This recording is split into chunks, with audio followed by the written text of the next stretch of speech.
If you're retiring with both a pension and Social Security, you already have one of the things many retirees would love to have: two sources of guaranteed income coming in every month. But having a pension doesn't automatically mean your retirement plan is complete. Over the years, I've worked with many people who have pensions, and I've noticed there are a handful of planning issues that come up again and again.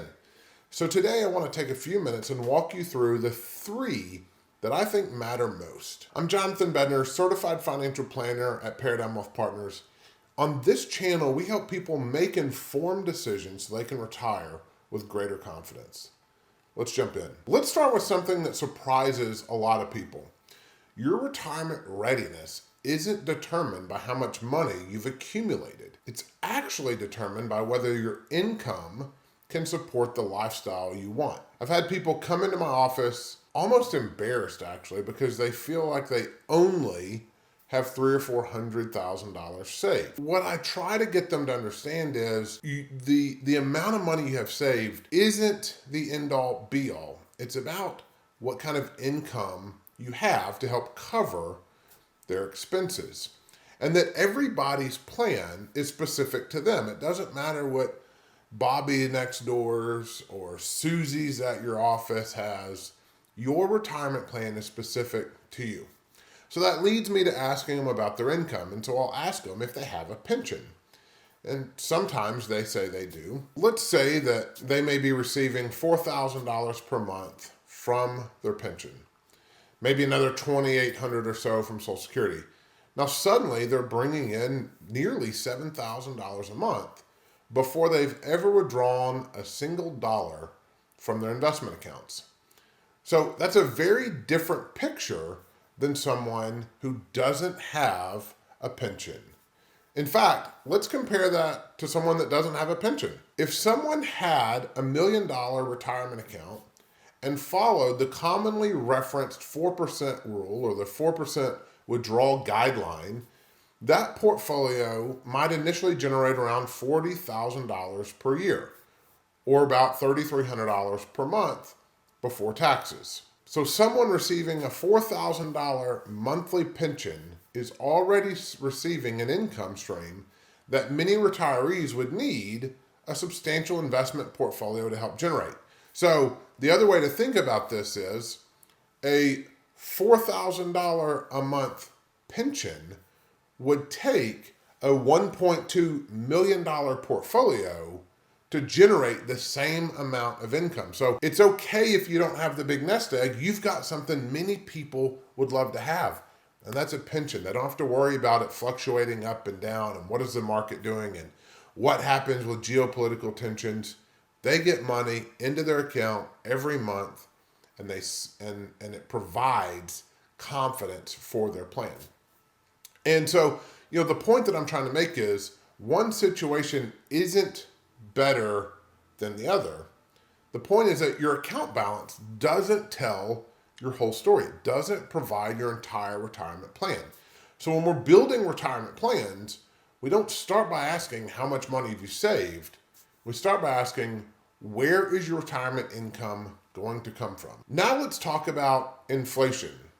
I call inflation one of the 5 big retirement risks, and I talk about this in a book I published a couple years ago. This is where I see people make assumptions that can create problems over time. Not every pension works the same way. Some pensions include annual cost of living adjustments, some increase by a fixed percentage, and others do not increase at all. Whatever you draw on is what it stays at. So let's say your pension pays $3,000 a month. Today, that's $36,000 a year. And we're going to assume it never changes. You never get a cost of living increase. 20 years from now, you're still receiving the same $3,000 a month. The problem is groceries, insurance, healthcare, travel, just about everything else probably costs more 20 years from now than they do today. In fact, inflation is actually like a little termite slowly eating away at your nest egg and your income. So that's why it's important to understand how your pension handles inflation. So Social Security does receive a cost of living adjustment. Your pension may not. So A lot of pensions do, some do not. Social Security does, and that's a big benefit to having something to help offset those little termites chewing away at your plan, at your living, at your lifestyle. So when we build these retirement plans, we're not just asking whether income comes in during your first year of retirement. We're actually going to be talking about and asking, will this still work 20 years from now? Will this still work if inflation stays elevated for several years? Will this work if healthcare costs rises faster than we expect? Those are just a few of the different questions that we ask and we try to analyze as we build out these retirement plans. The third thing is I would encourage you to calculate your spending actually based on reality, not memory. A lot of times I'm having meetings with clients and prospective clients, and they're just kind of spitballing numbers out of their head. X amount for groceries, X amount for utilities, but they're just guesses. And so when I ask someone what they spend each month, that estimate is usually what I get. The problem is estimates rarely are accurate, especially when people start thinking about their expenses, what they actually spend. When we dive in, we actually find them to be quite a bit different than what you think when we're having conversations. And so instead of going through and just kind of guessing, what you should do is you should actually go back through the last year, maybe two, of your bank statements, your credit card statements, and add everything up: your property taxes, your car insurance, your health insurance, home maintenance costs, travel expenses, vehicle expenses, Christmas gifts, any gifts or help that you provide to children or grandchildren, medical expenses. Even some of the little things that don't happen every month can add a significant expense over time if they're not accounted for. What's important to realize is retirement spending isn't just about monthly bills. It's about everything that life throws at you. And I can't tell you how many times we've built a retirement plan and discovered someone was spending significantly more than they originally estimated. And not because they were irresponsible, but because they forgot about all the irregular expenses that pop up as you go about your day and live your life. So the more accurate you can be with your spending number, the more useful your retirement plan becomes, because we have more accuracy, more data to build an accurate plan that gives you the confidence to know we've got enough money to last us as long as we have life. Before we wrap up, there's an additional thing I always encourage married couples to review. What happens if one of the spouse passes away first? This is something many couples simply, I don't want to say haven't looked at, but maybe neglect.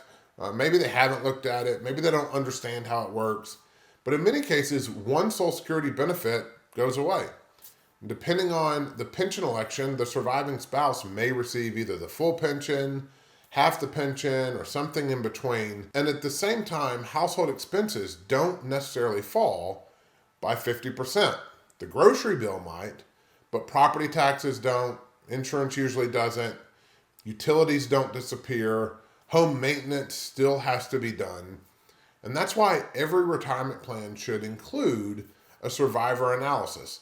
Not just what happens or what retirement looks like while you're both living, but what life could look like if one of you or if one of the spouses has to manage on a single income. So if you're retiring with a pension and Social Security, you're starting from a position many retirees would be grateful to have.